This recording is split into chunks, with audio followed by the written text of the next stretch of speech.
Trump tariffs on U.S. allies draw retaliation threats. President Donald Trump walks with Health and Human Services Secretary Alex Azar as they arrive for the White House Sports and Fitness Day event on the South Lawn of the White House in Washington, Wednesday, May 30, 2018.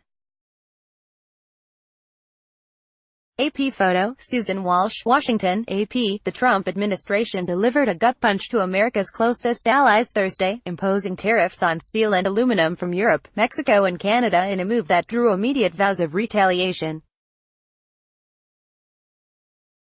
Stock prices slumped amid fears of a trade war, with the Dow Jones Industrial Average falling nearly 252 points, or 1%, to 24,415.84.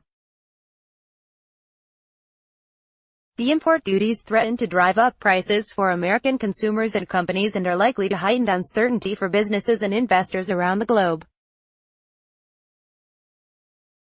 Commerce Secretary Wilbur Ross said the tariffs, 25% on imported steel, 10% on aluminum, would take effect Friday.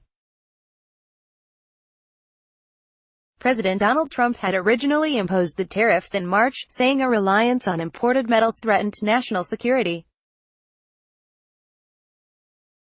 But he exempted Canada, Mexico and the European Union to buy time for negotiations, a reprieve set to expire at midnight Thursday. Other countries, including Japan, America's closest ally in Asia, are already paying the tariffs. The administration's actions drew fire from Europe, Canada and Mexico and promises to quickly retaliate against U.S. exports. "This is protectionism, pure and simple," said Jean-Claude Juncker, president of the European Commission. French President Emmanuel Macron called the U.S. decision to levy tariffs on the European Union illegal and mistake. He ominously recalled the pre-World War II period, saying, "Economic nationalism leads to war. This is exactly what happened in the 1930s. The EU earlier threatened to counterpunch by targeting U.S. products, including Kentucky bourbon, blue jeans and motorcycles." David O'Sullivan, the EU's ambassador in Washington, said the retaliation will probably be announced in late June. Mexico complained that the tariffs will distort international trade, and said it will penalize U.S. imports including pork, apples, grapes, cheeses and flat steel. In Canada, Prime Minister Justin Trudeau said, "These tariffs are totally unacceptable." Canada announced plans to slap tariffs on $12.8 billion worth of U.S. products, ranging from steel to yogurt and toilet paper. Canada is a secure supplier of aluminum and steel to the U.S. defense industry, putting aluminum in American planes and steel in American tanks. Trudeau said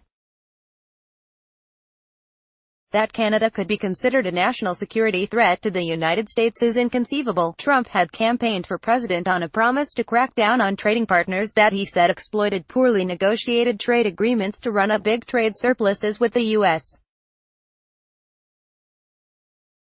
The U.S. tariffs coincide with, and could complicate, the Trump administration's separate fight over Beijing's strong-arm tactics to overtake U.S. technological supremacy.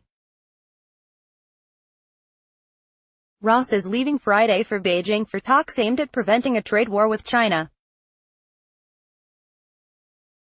The world's two biggest economies have threatened to impose tariffs on up to $200 billion worth of each other's products.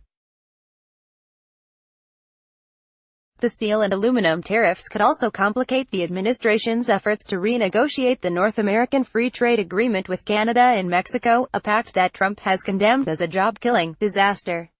Trump offered the two U.S. neighbors a permanent exemption from the steel and aluminum tariffs if they agreed to U.S. demands on NAFTA. But the NAFTA talks stalled. Ross said that there was, no longer a very precise date when they may be concluded, and that as a result, Canada and Mexico were added to the list of countries hit with tariffs. Likewise, the Trump trade team sought to use the tariff threat to pressure Europe into reducing barriers to U.S. products. But the two sides could not reach an agreement. The import duties will give a boost to American makers of steel and aluminum by making foreign metals more expensive. But companies in the U.S. that use imported steel will face higher costs. And the tariffs will allow domestic steel and aluminum producers to raise prices, squeezing companies, from automakers to can producers, that buy those metals. House Speaker Paul Ryan and several leading Republicans in Congress were critical of the administration's tariff action. Ryan said there are better ways to help American workers and consumers, and that he plans to work with Trump on those better options. Prices started rising even before all the tariffs kicked in. Stripmatic Products, an auto parts supplier in Cleveland, has seen a 40% increase in the price of steel. The higher cost meant it lost out this year to a Chinese company on a contract to branch out into a new market, making food processing equipment.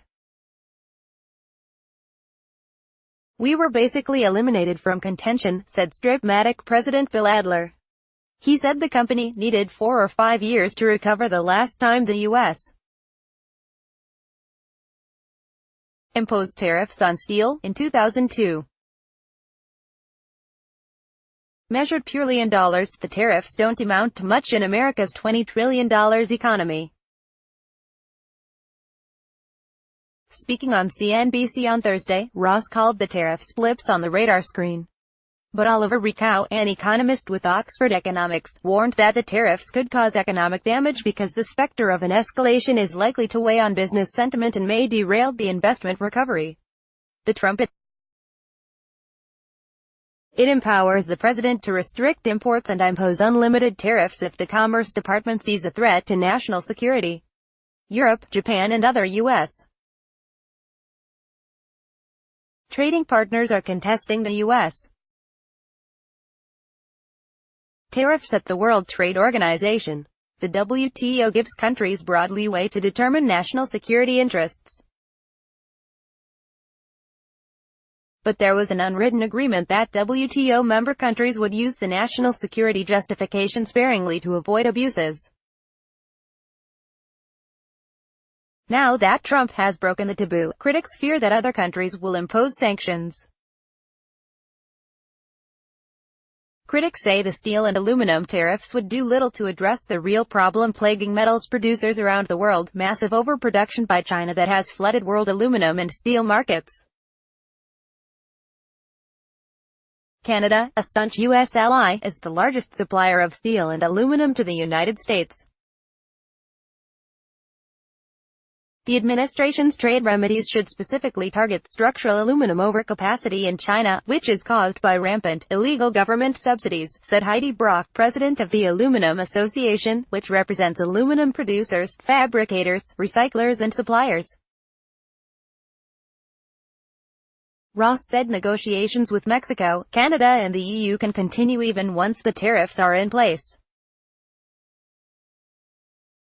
But Philip Levy, senior fellow at the Chicago Council on Global Affairs and a former White House trade advisor, said, "I don't think this is prelude to a series of deals. If anything, this kills the possibility of deals. If the U.S. can impose tariffs anytime it declares imports a threat to national security," Levy asked, "why would anyone want to negotiate with us?" Associated Press writers Martin Kreuzinger, Christopher Rugaber, Marcy Gordon, Jill Colvin and Kevin Frecking in Washington, Angela Charlton and Alex Turnbull in Paris. Copyright 2018 The Associated Press. All rights reserved. This material may not be published, broadcast, written or redistributed.